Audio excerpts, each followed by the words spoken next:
নমস্কার, astrology with Jayate সবাইকে স্বাগত জানাই। আজকে আমরা জানবো যে মকর রাশির যারা জাতক জাতিকারা আছেন তাদের জন্য সবথেকে বেস্ট গ্রহরত্ন কোনগুলো, সবথেকে শুভ গ্রহরত্ন কোনগুলো। মূল বিষয়ে যাওয়ার আগে সকল দর্শক বন্ধুদেরকে জানিয়ে রাখি, যারা জন্মকুণ্ডলী সংক্রান্ত বিষয়, হরোস্কোপ ম্যাচিং, ডিস্টেন্স হিলিং বা যে কোনো রকম গ্রহরত্ন নিয়ে আমার সাথে আলোচনা করতে চান, তারা উপরে দেওয়া নাম্বারটিতে যোগাযোগ করতে পারেন। নাম্বারটি একবার বলে দিচ্ছি, 9831702504। আরেকবার বলে দিচ্ছি, 9831702504। তাহলে আসুন আজকের যে মূল বিষয় মকর রাশির শুভ রত্ন, এই বিষয়টাতে আসা যাক। মকর রাশির অধিপতিকে, মকর রাশির অধিপতি হচ্ছে শনি। ঠিক আছে, শনি গ্রহ হচ্ছে মকর রাশির অধিপতি। এইবারে মকর রাশির শুভরত্ন, মকর রাশি টার্মটা যখনই চলে আসে শনি, এবং শনির সাথে যেহেতু ব্লু মানে অর্থাৎ নীল রংটা অ্যাসোসিয়েটেড, ওই জন্যে সবসময় আমাদের প্রায়োরিটি ওয়ান যেটা মকর রাশি মানে, যেটা আমাদের সবার আগে যে গ্রহরত্নর কথা আমাদের মাথায় সবার আগে আসে সেটা হচ্ছে নীলা বা ব্লু স্যাফায়ার, তাই তো? এইবারে আপনাদেরকে বলে দিই, মকর রাশির যারা জাতক জাতিকারা আছেন তারা কোন কোন নীলাগুলো ধারণ করতে পারেন। 4 ধরনের নীলা হয়, 4 ধরনের নীলাই কিন্তু মকর রাশির জাতক জাতিকারা ধারণ করতে পারেন। যেরকম ইন্দ্রনীলা, অপরাজিতা নীলা, পীতাম্বরী নীলা, রক্তমুখী নীলা। এই 4 ধরনের নীলাই কিন্তু যারা মকর রাশির জাতক জাতিকারা আছেন তারা ধারণ করতে পারেন। নীলার কোন নীলার কি উপকারিতা তার জন্য আমার চ্যানেলে অলরেডি আলাদা আলাদা নীলার ডেডিকেটেড ভিডিও আছে, আপনারা চাইলে সেগুলো দেখে নিতে পারেন। তবে মকর রাশির জাতক জাতিকাদের জন্য নীলা যদি সুটেবল হয়, কারণ নীলার বিষয় একটা কথা প্রচলিত আছে যেটা আমরা প্রত্যেকেই জানি এবং বারবার মনেও করি। কথাটা কি? কথাটা হচ্ছে নীলা কাউকে রাজা বানিয়ে দেয়, কাউকে ফকির বানিয়ে দেয়। এটা তো অনেকেই বলে। আবার নীলা যদি স্যুট না করে তাহলে তুমি বিপদে পড়তে পারো। অনেক রকমের মানে এই ধরনের কথা কিন্তু আমাদের সমাজে প্রচলিত আছে। এই জায়গায় দাঁড়িয়ে আমি বলবো, যে কোনো রকম নীলা অবশ্যই পড়ার আগে আপনারা কিন্তু কোনো না কোনো অ্যাস্ট্রোলজার বা জ্যোতিষ মহারাজের সাথে কনসাল্ট করে নেবেন। কেমন? আমার মনে হয় সেটা বেটার হবে। আপনি নীলার জন্য কোয়ালিফাইড কিনা ওটা যে কোনো অ্যাস্ট্রোলজার বা জ্যোতিষী আপনাকে বলে দিতে পারবে। ওকে, এবং আপনাকে একটা কথা বলি, সবসময় এটাও ভাববেন না যে নীলা পড়লেই একেবারে ভীষণ কিছু গন্ডগোল হয়ে যেতে পারে। এটা কিন্তু নয়, ঠিক আছে? নীলা যদি আপনি প্রপারলি নিয়ম মেনে করেন, তবে হ্যাঁ, নীলা ধারণের পরে কিছু নিয়মানুবর্তিতার ব্যাপার থাকে। সেটা আপনি রক্তমুখী নীলাই পড়ুন, সেটা আপনি পীতাম্বরী নীলাই পড়ুন, সেটা আপনি অপরাজিতা নীলাই পড়ুন, সেটা আপনি ইন্দ্রনীলাই পড়ুন, সে যে নীলাই পড়ুন, প্রত্যেকটা নীলা পড়ার পরে কিছু কিছু মানে নিজেদের প্রতি কিছু সংযম, কিছু রেস্ট্রিকশন রাখতে হয়। আমি মনে করি যদি সেই রেস্ট্রিকশনগুলো মেনটেন করা যায় তাহলে কিন্তু নীলা অবশ্যই ভালো রেজাল্ট দেয়। কিন্তু নীলা পড়ার পর যদি কেউ অসংযমী লাইফ লিড করে, হ্যাঁ, মানে নিজের প্রতি কন্ট্রোলটা তার না থাকে, মানে নীলা পড়ে নিয়েছি মানে আমি রাজা হয়ে গেছি, এই ধরনের মানসিকতা নিয়ে যদি ঔদ্ধত্য চলে আসে নিজের মধ্যে, তাহলে কিন্তু সেখানে অসুবিধাজনক পরিস্থিতি তৈরি হয়। ঠিক আছে? কারণ মানে নীলা বলুন বা শনি ঠাকুর বলুন, যাই বলুন, ইনি কিন্তু বা বট ঠাকুর যা আমরা বলে থাকি, ইনি কিন্তু কোনো রকম ঔদ্ধত্য বরদাস্ত করে না।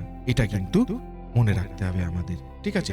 সঠিক জায়গায় সঠিক কাজ করুন, আশা করি খুব একটা অসুবিধে হবে না। যারা মকর রাশির জাতক জাতিকারা আছেন তারা এমনিতে মাথা ঠান্ডা, কিন্তু অনৈতিক বিষয়ে, অনৈতিক মানে কোথাও কোথাও গিয়ে অধিকাংশ ক্ষেত্রে দেখা যায় যে তাদের জাজমেন্টটা একটু আধটু ভুল হয়।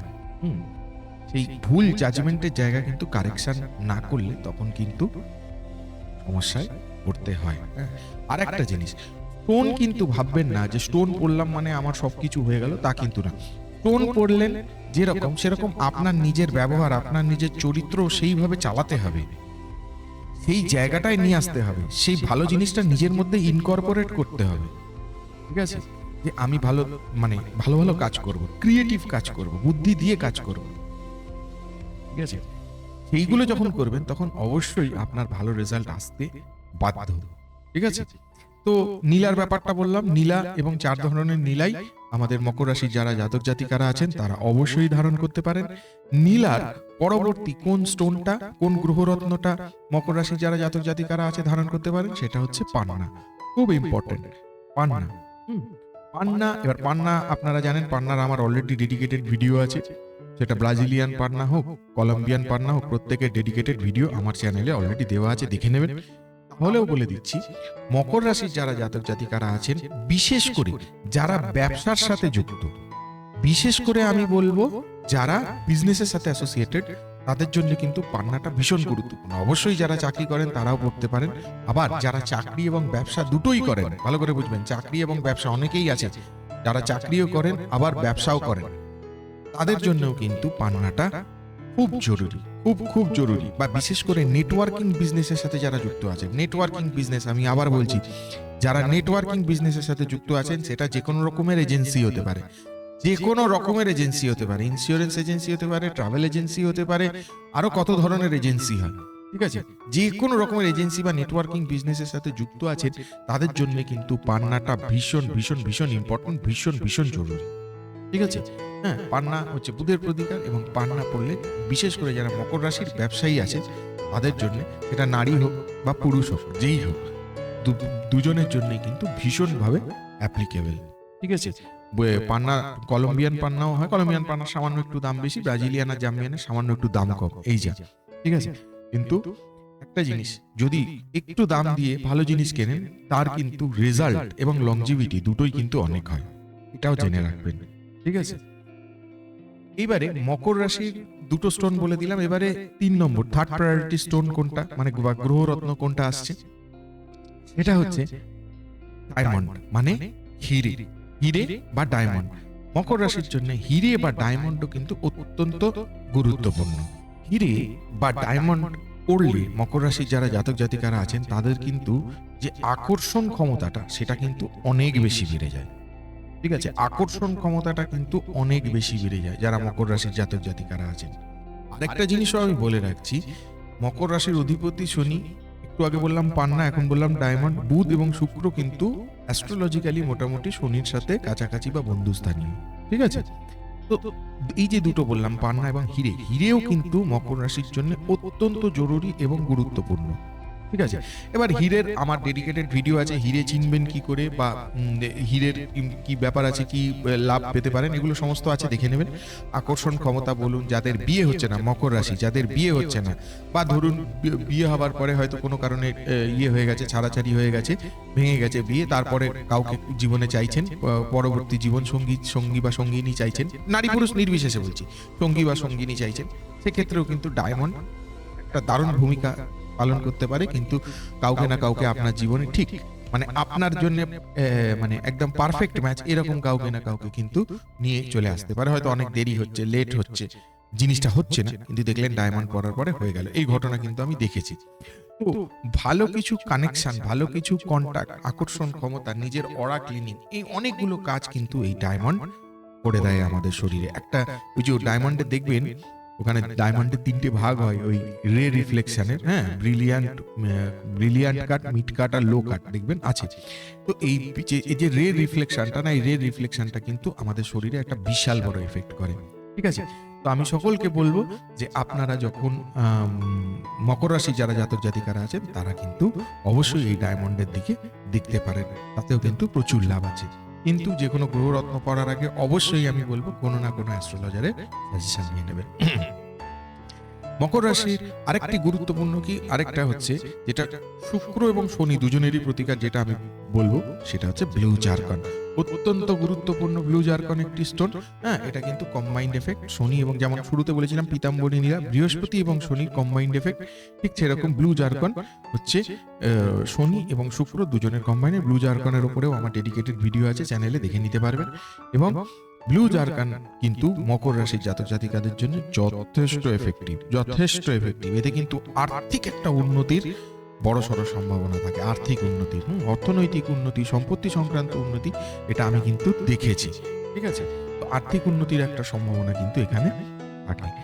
আর কি, অল্টারনেটিভ স্টোনে যদি যেতে চান, মানে উপরত্নতে যেতে চান, সেক্ষেত্রেও আপনারা অ্যামেথিস্টে যেতে পারেন, অ্যামেথিস্টে যেতে পারেন, অ্যামেথিস্ট, ইরানিয়ান ফিরোজা, এগুলোতে যেতে পারেন। অ্যামেথিস্ট, ইরানিয়ান ফিরোজা, এগুলো হচ্ছে অল্টারনেটিভ স্টোন। অ্যামেথিস্টের আবার শুধু স্টোন হয় না, অ্যামেথিস্টের আবার মানে স্টোনও হয়, আবার ব্রেসলেটও হয়, দুটোই হয়।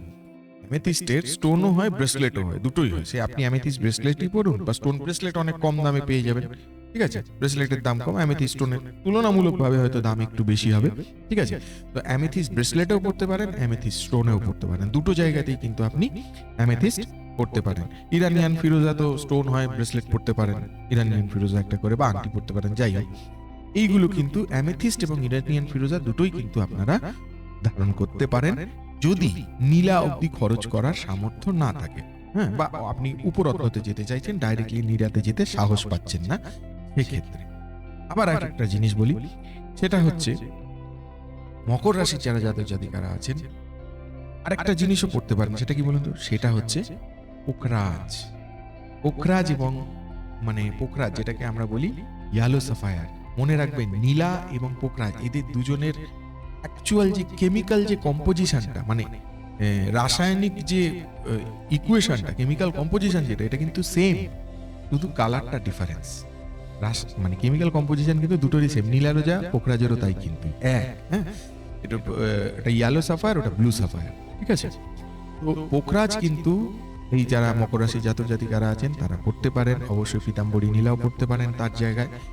আর পোখরাজ যদি না পড়ার, পোখরাজ যেহেতু দামি কস্টলি হতে পারে, ব্যাংকক পোখরাজ আছে, সিলন পোখরাজ আছে, ঠিক আছে, এই দুটো একটু বেস্ট কোয়ালিটি। হ্যাঁ, এদেরও বেস্ট কোয়ালিটি আছে, একটু ভালো পড়লে ভালো কোয়ালিটি নিয়ে পড়লেন। ঠিক আছে, পোখরাজেরও আমার ডেডিকেটেড ভিডিও আছে, চাইলে দেখে নিতে পারবেন। পোখরাজ পড়তে পারেন বা টোপাস পড়তে পারেন, অল্টারনেটিভ মানে উপরত্নতে যেতে পারেন, টোপাস পড়তে পারেন, ওটা পরিমাণে অনেকটা বেশি পড়তে আছে, আঙুলের মতো, আঙুলের ওপর এত বড় ঢ্যাবলা লাগে, মানে একটু মানে দেখতে একটু অড লাগে আর কি। ঠিক আছে, কিন্তু টোপাস পড়তে পারেন।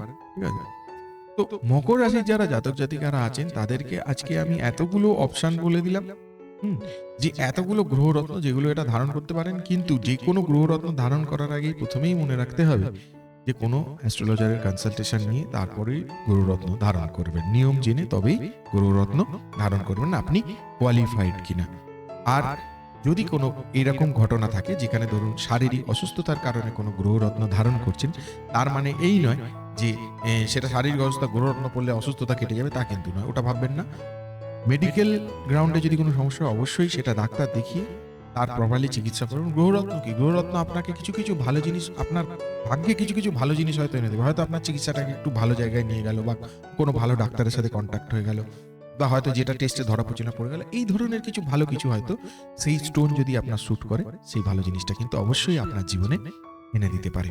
ঠিক আছে, এই ভিডিওটি যদি আপনাদের ভালো লেগে থাকে অবশ্যই ভিডিওটিকে একটি লাইক দেবেন। আর আমার সাথে যদি গ্রহরত্ন, জন্মকুণ্ডলী সংক্রান্ত বিষয়ে, হরোস্কোপ ম্যাচিং বা ডিস্টেন্স সিলিং বা বাস্তু নিয়ে কোনো আলোচনা করার থাকে, তাহলে উপরে দেওয়া নাম্বার 9831702504 ফোন করতে পারেন। আর আপনারা অবশ্যই আপনাদের গুরুত্বপূর্ণ কমেন্ট আমার কমেন্ট বক্সে পোস্ট করবেন।